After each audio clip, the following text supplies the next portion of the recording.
All right, so another very interesting week in the markets. The Nasdaq and the S&P both closed at all-time highs. They also hit intraday highs.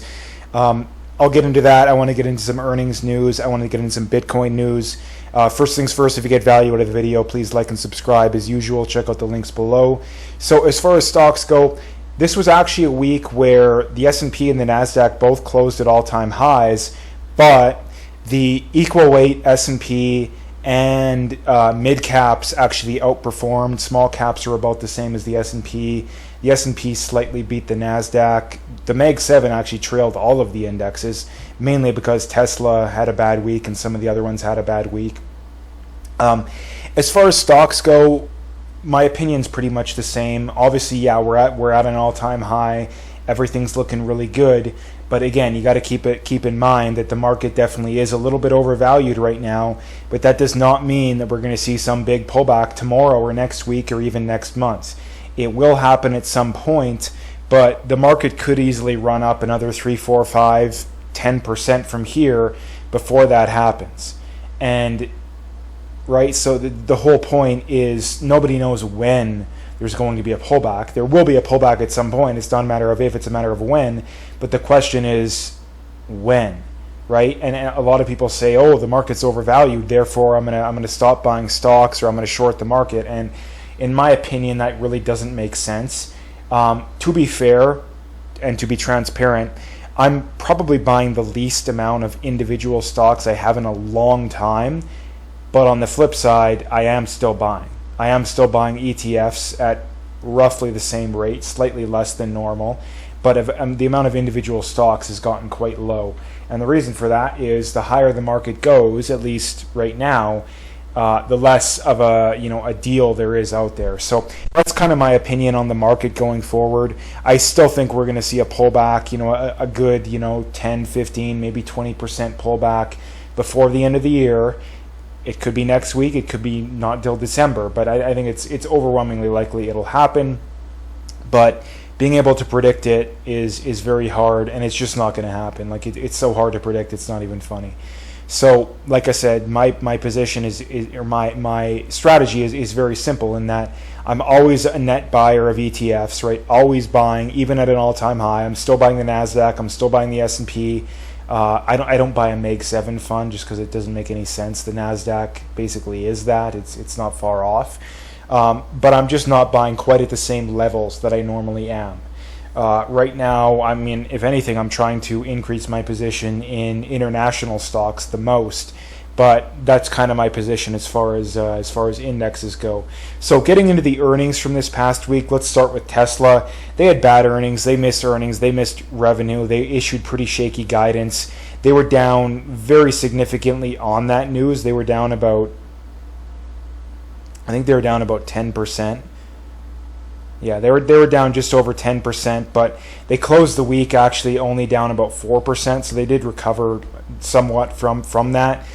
My position on Tesla, I think it's a decent company. The problem is, number one, there's a lot of future growth already priced into the stock, and there's no guarantee that a lot of that happens. So I just think it's way too expensive. If we go, let's check out their prices just out of curiosity here. I mean, a PE of 161, a price of free cash flow of 175, even a price of sales of 11 is still crazy expensive. Like, I'm talking, it's probably at least 50% overvalued.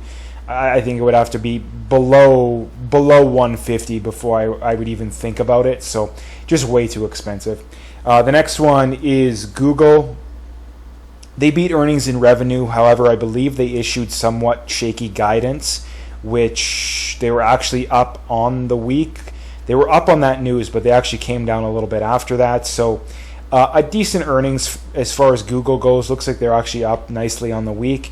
I don't own Google. I don't own any of the Mag 7 companies individually, just because whenever you own, the QQQ or even like an SPY or a VOO, they already are so exposed to these companies that frankly, it's not even really worth it unless your position is very, very small.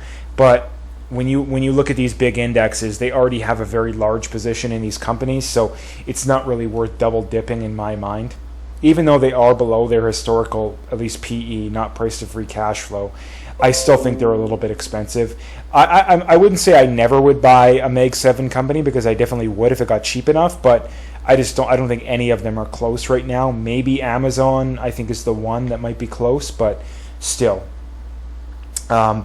Getting into the next one here, Domino's Pizza. This is one I do have on a watch list. I do like the company. It's just too expensive where it's at right now, I think. They beat earnings. They missed revenue, although they were up quite significantly on the week. Verizon is one that I don't think I ever would buy. This is one that a lot of, the old school dividend investors, the ones that don't really do a good job of it, in my opinion, like to buy. 6.3% dividend, but I mean, there's virtually no growth here. This is an example of a company that I don't think I ever would buy. NXPI, obviously in the semiconductor industry, beat earnings and revenue. They were actually down on the week, which is kind of interesting. WRB, this is a stock I do like. I just think it's a little expensive where it's at right now. Beat earnings and revenue. They were up slightly on the week. Steel Dynamics is one I have on a watch list. I would buy it if it got cheap enough. I just don't think it's there. Missed earnings and revenue, obviously down on the week. Coca-Cola, everybody knows Coca-Cola. Beat earnings, they missed revenue. They were down on the week, no surprise there. D.R. Horton, obviously one of the bigger home builders. Beat earnings and revenue. I believe they probably were down on the week given the news that came out, though. Let's see. Actually, no, they were actually up quite significantly. But they actually sold off after earnings. So kind of in the middle of the week, I think it was Wednesday. That definitely explains. They were down quite significantly after that. There was a report that came out that showed that the housing industry is in a little bit of trouble. I don't think it's anything crazy, but definitely not the greatest of news. But I mean, when you look at D.R. Horton's earnings, Pulte also released this week. Both of them released solid earnings. So I mean, at least from what the home builders are saying, I don't think they're in a lot of trouble. But again, I'm not necessarily an expert. Lockheed Martin beat earnings and revenue. Obviously, they're making a lot of money for obvious reasons. They were down on the week though, which is kind of surprising. MSCI, this is a stock I like. I used to own it. I just think it's too expensive where it's at right now. I would buy it if it got cheap enough, though. It did sell off quite a bit on its earnings news. They beat earnings and revenue, however, they did lower guidance, so that would explain why the stock was down. PCAR beat earnings and revenue. They were up quite significantly on the week. Obviously, like I just mentioned here, Pulte, PHM released earnings. They beat earnings and revenue. They were also up quite significantly on the week, but also similar to DHI, they sold off after that news. Chubb, obviously, this is one of Warren Buffett's recent buys. I think this was actually a couple of years, but still. Beat earnings and revenue. They were down on the week. Manhattan Associates, this is another one I have on a watch list I like. It's just way too expensive. Beat earnings and revenue. They were up quite significantly on the week. Amphenol, this is another one this one used to be a top 5 position for me. I sold it off recently right around $100 a share. This is a really good company. Like, honestly, this is a phenomenally good company. They're just way too expensive where they're at right now, as you can see there. I absolutely would buy it if it got cheap enough again. I just think it's way too expensive where it's at right now. AT&T, similar to Verizon, I just think these are good examples of dividend traps. There's just so many better options, but a lot of people still like it for whatever reason. Beat earnings and revenue. They were actually up on the week. Moody's is another one that I really do like here. They beat earnings and revenue. I made a video about them not too long ago. I really do like them. I think they're in a pretty solid industry. They're a solid company. They were up nicely on the week. BPOP. This is one of the regional banks. I think they're technically a regional bank, even though they're out of where are they out of? Puerto Rico. It was on the tip of my tongue. I really like them. Like I said, I think they're one of the better regional banks. They've done very well. Beat earnings and revenue. They were actually down slightly on the week, but I mean, if you look at them, they have a an 8.7% earnings yield. So I really do like them. The next one here is EPRT, which I think is one of the better REITs out there. I sold it off recently because it just hasn't performed that well recently, but I do still like it. If it got cheap enough, I would buy it. American Airlines, obviously I watch them because the airlines have a good barometer on how the economy is doing. So they released really bad earnings. They were down significantly on that news, but also have to keep in mind that Delta and United both released actually solid earnings. So I don't think this is necessarily something to be super concerned about, but definitely at least a little bit. The next one is Blackstone, released very good earnings. I believe they actually hit an all-time high this past week as well. And then the last one here is KNSL. This is another one that I sold recently just because I think it's too expensive, but I do still really like them. I think they're a really good company. They did beat earnings and revenue. They were basically flat on the week. Like I said, very good company. I just think they're a little expensive where they're at right now. I mean, a PE of 27 for an insurance company, it's just a little bit rich for me, so I would wait until we get a pullback there. So let's get into some other news here as far as Bitcoin goes this week, because the big news with Bitcoin from this past week was it would be basically overnight or later on Thursday evening it would have been, and going into Friday. Bitcoin sold off, I think it was like maybe 3, 4, 5%. And it sold off to about 115 USD. We're back up to about 117 at the time of me making this video, basically the night before releasing it, Friday night. So, and the reason this happened was a whale sold, I believe it was 80,000 Bitcoin. Now, this is actually, in my opinion, it's actually very good news. And why is that? Because somebody sold 80,000 Bitcoin, and Bitcoin only went down like 3 or 4%. Like that is, and 24 hours after it happening, it's down like 1%, 2%, which again, Bitcoin can move that much in 10 minutes. It basically does that probably on a weekly basis. It'll move 1 or 2%, in a 10-minute period. So Bitcoin down ever so slightly, even though someone sold off 80,000 coins. That is very impressive, and I think this is something that's making me even more bullish. So let's get into this first piece of news here. Block XYZ is the ticker, surges over 10% on the news. It'll be joining the S&P 500.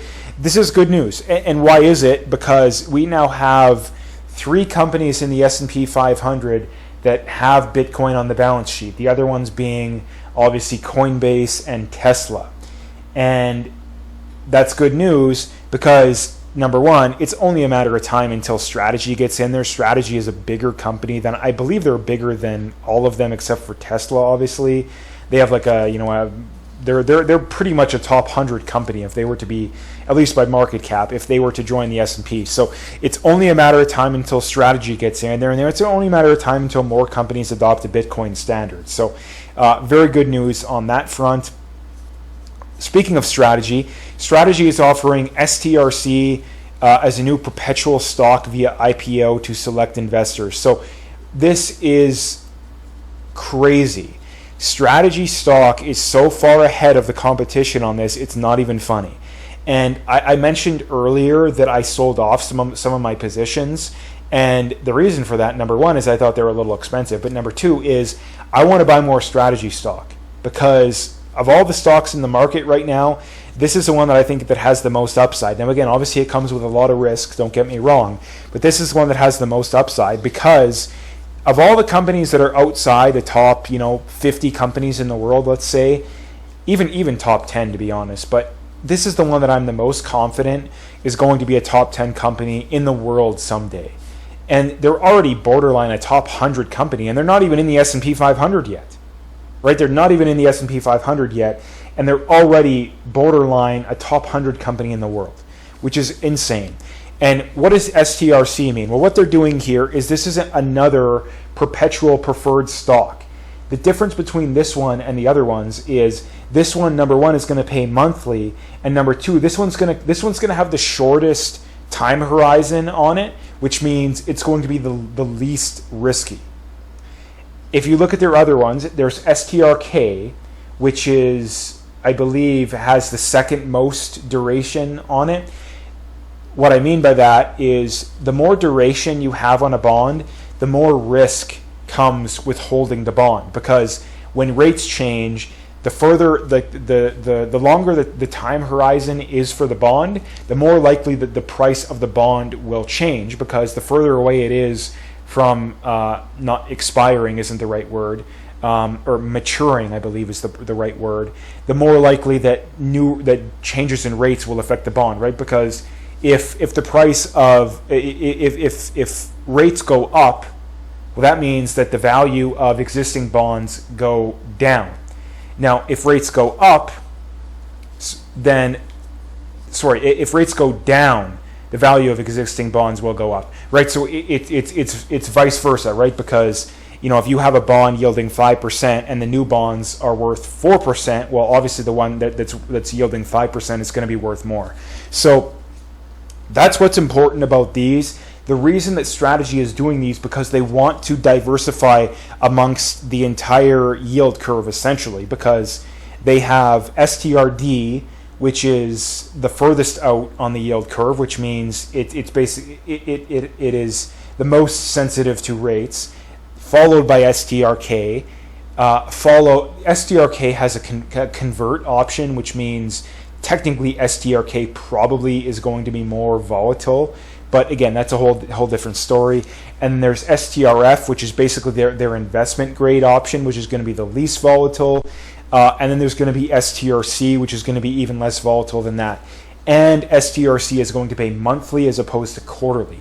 Now, why is this important? Because I think that these, like STRC, STRF especially, are going to be the future, or similar products are going to be the future of bonds in general. Because why in the world would I buy a T-bill yielding 4% when I can buy this yielding 10%, and this is maybe only slightly more risky? It makes no sense. Why would I let my money sit in a savings account getting 1 or 2% when I can buy this and get 10%? So whenever, like my position is, honestly, I want these to be like probably 10 or 20% of my portfolio, because if you can get a guaranteed 8 to 10% return, why would you not want that to be a massive amount of your portfolio? Because if you do that over 30 or 40 years, it is a thing of beauty. You're going to make so much money if you can get a consistent 8 to 10% per year guaranteed. Like, in my opinion, you are absolutely insane to not have a position in these preferred stocks. The next one is from Swan. Trump Media just revealed $2 billion of its $3 billion assets are now in Bitcoin. Two-thirds of their treasury is Bitcoin. Let that sink in. So this is important, number one, because obviously the president knows what's going on. But there's going to be a release next week about future quote-unquote crypto policy. We'll see what happens there. I'm not holding my breath, because I think that there's a lot more that they could be doing, but the fact that they hold this much Bitcoin, in my opinion, it's probably a sign of things to come. Probably just a little bit bullish for Bitcoin, if you know what I'm getting at there. And the last thing I wanted to get into here is from Bitcoin Archive. Fidelity filed an amendment to its spot Bitcoin ETF to accept redemptions and creations. This will allow institutions to settle in Bitcoin instead of US dollars. This is really, really important, and it should be for obvious reasons, because you can buy these ETFs and get paid out in Bitcoin rather than cash, right? This is really important, and this is going to be a sign of things to come. And it's only going to be even more bullish for Bitcoin. It's only going to be even more bullish. So anyway, that's what I wanted to bring up today. Like I mentioned at the start of the video, if you got value, please like, subscribe, comment, check out those links below, and stay tuned for more.